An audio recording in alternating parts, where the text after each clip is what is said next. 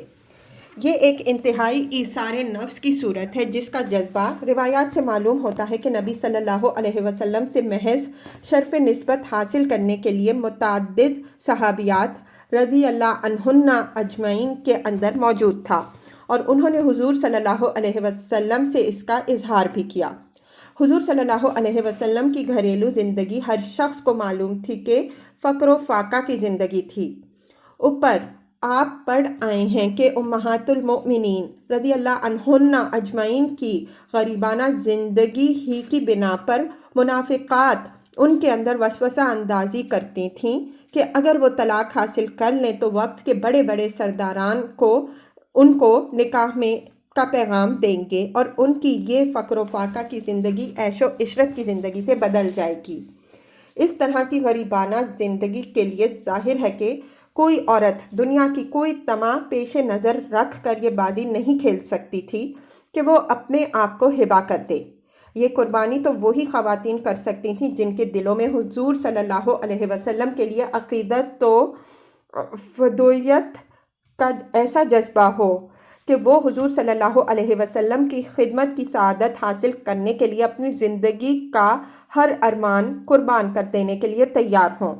یہ جذبہ ایک نہایت پاکیزگی کا جذبہ تھا۔ اس وجہ سے اللہ تعالیٰ نے اس کا لحاظ فرمایا اور حضور صلی اللہ علیہ وسلم کو اجازت دی کہ کوئی مومنہ اپنے آپ کو اس طرح ہبہ کر دے اور حضور صلی اللہ علیہ وسلم اس کو اپنے عقد نکاح میں لینا چاہیں تو لے سکتے ہیں۔ ان اراد النبی ان یستنکحہا کی قید سے یہ بات نکلتی ہے کہ ہر چند یہ جذبہ نہایت محمود اور پاکیزہ ہے، لیکن اس کی حوصلہ افزائی پیغمبر صلی اللہ علیہ وسلم کے لیے زیادہ ممکن نہیں۔ اس وجہ سے یہ معاملہ کلیتاً آپ صلی اللہ علیہ وسلم کی ثوابدید پر منحصر ہے کہ کسی کی اس طرح کی پیشکش کو آپ صلی اللہ علیہ وسلم قبول کریں یا نہ کریں۔ اوپر ہم اشارہ کر چکے ہیں کہ اس طرح کی صرف ایک پیشکش حضرت میمونہ رضی اللہ عنہا کی آپ صلی اللہ علیہ وسلم نے قبول فرمائی۔ یہ نکاح عمرۃ القضاء کے موقع پر سن 7 ہجری میں ہوا۔ اس کے بعد آپ صلی اللہ علیہ وسلم نے کوئی نکاح نہیں کیا۔ خالصۃ لک من دون المؤمنین، یعنی یہ 4 سے زیادہ بیویوں کی اجازت خاص تمہارے لیے ہے، دوسرے مسلمانوں کے لیے اس کی اجازت نہیں ہے۔ قد علمنا ما فرضنا علیہم فی ازواجہم وما ملکت ایمانہم لکی لا یکون علیک حرج۔ یہ سورہ نساء کی آیت 3 کی طرف اشارہ ہے جس میں مسلمانوں کو اس بات کا پابند کیا گیا ہے کہ وہ بیعت وقت 4 سے زیادہ بیویاں نہیں رکھ سکتے۔ فرمایا کہ ہم نے عام مسلمانوں پر ان کی بیویوں اور لونڈیوں کے باب میں جو کچھ فرض کیا ہے وہ ہمارے پیش نظر ہے۔ اس کے باوجود ہم تم کو یہ خاص اجازت اس لیے دے رہے ہیں کہ تم پر اس باب میں کوئی تنگی باقی نہ رہے، یعنی اللہ نے جن دینی و ملی مصالح کی خاطر یہ اجازت آپ صلی اللہ علیہ وسلم کو عطا فرمائی ہے، ان مصالح کو آپ صلی اللہ علیہ وسلم بغیر کسی زحمت کے پورا کر سکیں۔ ان مصالح کی طرف ہم اوپر اشارہ کرتے آئے ہیں۔ وَكَانَ اللَّهُ غَفُورًا رَحِيمًا، یہ نبی صلی اللہ علیہ وسلم کو تسلی دی گئی ہے کہ اگرچہ اس اجازت نے آپ صلی اللہ علیہ وسلم کے اوپر حقوق و فرائض سے متعلق بہت بھاری ذمہ داریاں عائد کی ہیں، لیکن اللہ تعالیٰ غفور و رحیم ہے۔ وہ ان تقصیرات سے درگزر فرماتا ہے جو بلا قصد و ارادہ صادر ہو جایا کرتی ہیں۔ اس آیت کے متعلق بعض روایات کی بنا پر لوگوں نے یہ گمان کیا ہے کہ یہ حضور صلی اللہ علیہ وسلم کے تمام نکاحوں کے بعد نازل ہوئی، اور اس کے ذریعے سے گویا آپ صلی اللہ علیہ وسلم کو یہ اطمینان دلایا گیا کہ آپ صلی اللہ علیہ وسلم نے جتنے نکاح کیے ہیں سب جائز ہیں۔ ہمارے نزدیک یہ بات صحیح نہیں ہے۔ پہلی قابل توجہ بات یہ ہے کہ تحدید ازواج کا صریح حکم نازل ہو جانے کے بعد حضور صلی اللہ علیہ وسلم کے لیے یہ ممکن کس طرح تھا کہ اللہ تعالیٰ کے اذن کے بغیر آپ صلی اللہ علیہ وسلم کوئی نکاح اس ضابطہ کے خلاف کرتے۔ آپ صلی اللہ علیہ وسلم کے شایان شان بات تو یہ تھی کہ آپ صلی اللہ علیہ وسلم اس حکم پر سب سے بڑھ کر عمل کرنے والے بنتے۔ دوسری بات یہ ہے کہ اگر اتنی ہی بات کہنی تھی کہ آپ صلی اللہ علیہ وسلم کے سب نکاح جائز ہیں تو یہ رشتوں اور عورتوں کی اقسام کی تفصیل کی کیا ضرورت تھی؟ پھر تو یہ مختصر سا فقرہ بالکل کافی ہوتا کہ اب تک آپ صلی اللہ علیہ وسلم نے جتنے نکاح کیے سب اللہ نے جائز کر دیے، اس پر کسی کو اعتراض کا کوئی حق نہیں ہے۔ بہرحال یہ رائے نہایت کمزور ہے۔ ہمارے نزدیک اصل صورت واقعہ وہی ہے جس کی طرف ہم اوپر اشارہ کر چکے ہیں کہ جس وقت تحدید ازواج والی آیت نازل ہوئی ہے اس وقت تو آپ صلی اللہ علیہ وسلم کے نکاح میں 4 ہی بیویاں تھیں۔ اس وجہ سے کسی کو طلاق دینے کا سوال ہی نہیں پیدا ہوتا تھا۔ البتہ بعد میں جب آپ صلی اللہ علیہ وسلم نے حضرت زینب رضی اللہ عنہا سے نکاح کیا تو یہ چیز معترضین کے لیے وجہ اعتراض بنی ہوگی، اور اس اعتراض سے دوسرے نیک نیت لوگوں کے اندر بھی شبہات پیدا ہونے کا امکان تھا۔ اس امکان کا سد باب کرنے کے لیے اللہ تعالیٰ نے نہایت تفصیل سے واضح فرما دیا کہ حضرت زینب رضی اللہ عنہا سے نکاح اللہ تعالیٰ نے اپنے حکم سے کرایا ہے، اور اس معاملے میں پیغمبر صلی اللہ علیہ وسلم کے لیے عام مسلمانوں سے الگ ضابطہ ہے۔ وہ فلاں فلاں قسم کی خواتین سے آئندہ بھی نکاح کر سکتے ہیں۔ اس طرح حضرت زینب رضی اللہ عنہا کے نکاح کو بھی جائز فرما دیا اور آئندہ کے لیے بھی ایک ضابطہ مقرر کر دیا۔ خلاصہ یہ کہ ہمارے نزدیک یہ آیت سن 5 ہجری میں حضرت زینب رضی اللہ عنہا کے نکاح کے بعد نازل ہوئی۔ ترجی من تشاء منہن وتؤوی الیک من تشاء ومن ابتغیت ممن عزلت فلا جناح علیک ذالک ادنی ان تقر اعینہن ولا یحزن ویرضین بما آتیتہن کلہن واللہ یعلم ما فی قلوبکم وکان اللہ علیما حلیما۔ اوپر تفصیل سے یہ بات گزر چکی ہے کہ حضرت صلی اللہ علیہ وسلم کے یہ سارے نکاح اصلاً مصلحت دین کے لیے تھے۔ اس وجہ سے جس طرح ازواج کی تعداد کے معاملے میں آپ صلی اللہ علیہ وسلم کو عام ضابطہ سے مستثنی رکھا گیا، اسی طرح حقوق زوجیت کے معاملے میں بھی آپ صلی اللہ علیہ وسلم کو آزادی دے دی گئی کہ یہ چیز تمام تر آپ صلی اللہ علیہ وسلم کی ثواب دید پر ہے۔ آپ صلی اللہ علیہ وسلم جس کو چاہے اپنے پاس بلائیں، جس کو چاہے نہ بلائیں۔ اگرچہ بیویوں کے درمیان عدل کا معاملہ بڑی اہمیت رکھنے والا ہے، لیکن اللہ تعالیٰ نے آپ صلی اللہ علیہ وسلم کو اس پابندی سے بھی آزاد کر دیا، اور اس کی 2 وجہیں تھیں۔ اول تو وہی جس کی طرف ہم نے اوپر اشارہ کیا کہ حضرت صلی اللہ علیہ وسلم کے نکاحوں میں نکاح کے عام مقصد کی حیثیت بالکل ضمنی اور ثانوی تھی۔ اصل مقصد دین تھا، اور اس مقصد کے لیے ان حدود و قیود کی پابندی کی ضرورت نہیں ہے جو عام میاں بیوی کے لیے مقرر ہیں۔ دوسری یہ کہ حضرت صلی اللہ علیہ وسلم کے متعلق یہ اندیشہ نہیں تھا کہ آپ صلی اللہ علیہ وسلم اس آزادی سے کوئی غلط فائدہ اٹھائیں گے۔ چنانچہ آپ صلی اللہ علیہ وسلم کے تمام سیرت نگار اس بات پر متفق ہیں کہ اس آزادی کے باوجود آپ صلی اللہ علیہ وسلم نے اپنے اوپر عدل کی پوری پابندی قائم رکھی اور آخر عمر تک کبھی اس کی خلاف ورزی نہیں کی۔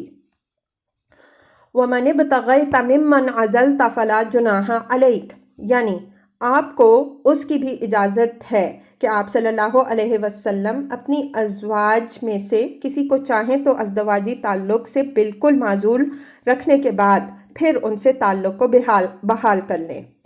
اس معاملے میں بھی نہ آپ صلی اللہ علیہ وسلم پر کوئی پابندی ہے اور نہ آپ صلی اللہ علیہ وسلم کی ازواج میں سے کسی کو اس پر اعتراض کا حق ہوگا۔ ذَلِكَ أَدْنَىٰ أَن تَقَرَّ أَعْيُنُهُنَّ وَلَا يَحْزَنَّ وَيَرْضَيْنَ بِمَا آتَيْتَهُنَّ۔ یہ ازواج مطہرات کو تشویش و ترغیب ہے کہ وہ اپنے اوپر پیغمبر صلی اللہ علیہ وسلم کے تعلق کو عام میاں بیوی کے تعلق کی کسوٹی پر نہ رکھیں، بلکہ پیغمبر صلی اللہ علیہ وسلم کی اصل ذمہ داری اور اپنی اصل حیثیت کو سامنے رکھ کر جانچیں۔ اصل چیز زاویہ نگاہ ہے۔ اگر اس میں تبدیلی ہو جائے گی اور وہ یہ سمجھ جائیں گی کہ پیغمبر صلی اللہ علیہ وسلم کے ساتھ ان کا اصل تعلق صرف میاں بیوی کا نہیں بلکہ خدمت دین کا ہے، تو پھر حقوق کے معاملے میں نہ باہم ازواج میں کوئی رقابت ہوگی اور نہ پیغمبر صلی اللہ علیہ وسلم ہی سے کوئی گلا و شکوہ رہے گا، بلکہ اپنے مصروف لمحات میں سے پیغمبر صلی اللہ علیہ وسلم جو کچھ جس کو بخش دیں گے وہ اسی پر قناعت کریں گی۔ زاویہ نگاہ کی تبدیلی کے بعد دینی خدمت کے اعتبار سے جس کا مرتبہ بلند ہوگا، اس کی قدر جس طرح نبی صلی اللہ علیہ وسلم کی نظروں میں ہوگی، اسی طرح آپ صلی اللہ علیہ وسلم کی ازواج رضی اللہ عنہن اجمعین کی نگاہوں میں بھی ہوگی، اور باہمی رشک و رقابت کی تمام تلخیوں کافور ہو جائیں گی۔ واللہ یعلم ما فی قلوبکم وکان اللہ علیما حلیما۔ یہ پیغمبر صلی اللہ علیہ وسلم اور آپ صلی اللہ علیہ وسلم کی ازواج رضی اللہ عنہن اجمعین کو یاد دہانی ہے کہ ہر ایک کو یہ حقیقت مستحضر رکھنی چاہیے کہ اللہ تعالیٰ دلوں کے بھیدوں سے بھی واقف ہے، لیکن وہ واقف ہونے کے ساتھ حلیم و بردبار بھی ہے۔ اس وجہ سے وہ درگزر بھی فرماتا ہے۔ اللہ تعالیٰ کے اس علم و حلم کو مستحضر رکھنے ہی سے اللہ کی خشیت اور اس کے عفو کا وہ صحیح تصور انسان کے اندر پیدا ہوتا ہے جو امید و بیم دونوں کے اندر توازن پیدا کر کے انسان کی زندگی کو صحیح منہاج پر قائم رکھتا ہے۔ لا یجادلک النساء من بعد ولا ان تبدل بہن من ازواج ولو اعجبک حسنہن الا ما ملکت یمینک وکان اللہ علی کل شیء رقیبا۔ مذکورہ بالا اصناف کی خواتین کے سوا دوسری تمام عورتیں نبی صلی اللہ علیہ وسلم کے لیے حرام کر دی گئیں۔ ابن کثیر رحمہ اللہ نے ایک پورے گروہ کی جس میں ابی بن کعب، مجاہد، اکرمہ، ضحاک، ابو الرزین، ابو صالح، حسن، قتادہ اور دوسرے رحمہ اللہ علیہم جیسے اکابر تفسیر شامل ہیں۔ یہ رائے نقل کی ہے کہ وما سوا ذالک من اصناف النساء فلا یحل لک، اور ان کے سوا دوسری اقسام کی جو خواتین ہیں وہ تمہارے لیے جائز نہیں ہیں۔ گویا حضرت صلی اللہ علیہ وسلم کے لیے ایک خاص دائرہ جو آیت 50 میں مذکور ہے مخصوص کر دیا گیا ہے۔ اس سے باہر کوئی نکاح آپ صلی اللہ علیہ وسلم نہیں کر سکتے۔ ولا ان تبدل بہن من ازواج ولو اعجبک حسنہن، اس کی اجازت بھی آپ صلی اللہ علیہ وسلم کو نہیں تھی کہ اپنی ان ازواج میں سے کسی کو الگ کر کے ان کی جگہ دوسری بیوی آپ صلی اللہ علیہ وسلم لائیں، اگرچہ وہ آپ صلی اللہ علیہ وسلم کی نظروں میں کتنی ہی پسندیدہ ہو۔ اس کے بعد صرف ملک یمین کی اجازت باقی رہ گئی، چنانچہ اسی اجازت کے تحت حضرت ماریہ رضی اللہ عنہا آپ صلی اللہ علیہ وسلم کے قبضے میں آئیں، جن کے بطن سے حضور صلی اللہ علیہ وسلم کے صاحبزادے حضرت ابراہیم کی ولادت ہوئی۔ وَكَانَ اللَّهُ عَلَى كُلِّ شَيْءٍ رَقِيبًا۔ یہ آیت ظاہر ہے کہ بطور تذکیر و تنبیہ ہے، اور یہ بھی ظاہر ہے کہ مخاطب یہاں حضور صلی اللہ علیہ وسلم ہے۔ اوپر والی آیت میں آپ نے دیکھا کہ اسی نوع کی تذکیر ازواج مطہرات رضی اللہ عنہن اجمعین کو کی گئی۔ اس سے معلوم ہوا کہ اللہ کے ہاں ہر ایک مسئول ہے، اور جو جتنا ہی بڑا ہے اتنا ہی زیادہ مسئول ہے۔ اس وجہ سے ہر ایک کے لیے ضروری ہوا کہ خدا کے مواخذہ سے پہلے اپنا محاسبہ کرتا رہے، اور یہ اس یقین کے ساتھ محاسبہ کرتا رہے کہ اس کی زندگی کا کوئی گوشہ بھی خدا کی نگاہوں سے اوجھل نہیں ہے۔ اس آزادی اور اس پابندی پر جو حضرت صلی اللہ علیہ وسلم کے لیے اوپر کی آیات میں بیان ہوئی، غور کیجئے تو معلوم ہوگا کہ حضرت صلی اللہ علیہ وسلم کو اگرچہ ازواج کے معاملے میں 4 کی قید سے آزاد کر دیا گیا، لیکن دوسری طرف آپ صلی اللہ علیہ وسلم پر جو پابندیاں عائد کی گئیں وہ ایسی ہیں کہ نکاح و طلاق دونوں ہی کے معاملے میں حضور صلی اللہ علیہ وسلم دوسرے مسلمانوں کے مقابلے میں کہیں زیادہ پابند تھے۔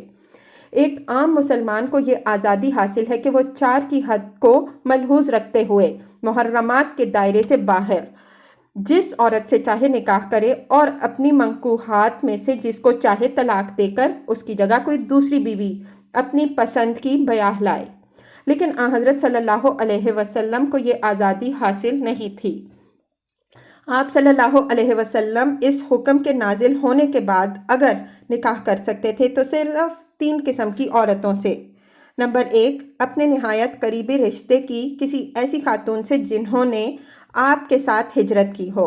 نمبر 2، کسی جہاد کے نتیجے میں بطور غنیمت حاصل شدہ کسی خاتون سے۔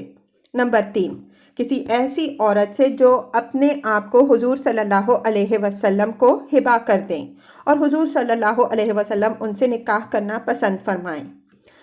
اس دائرے سے باہر نہ آپ صلی اللہ علیہ وسلم کوئی نکاح کر سکتے تھے اور نہ ان ازواج میں مجرد پسند و ناپسند کی بنا پر کوئی رد و بدل فرما سکتے تھے۔ یہ اجازت جن دینی مصالح کی بنا پر آپ صلی اللہ علیہ وسلم کو دی گئی ان کی وضاحت اوپر ہو چکی ہے۔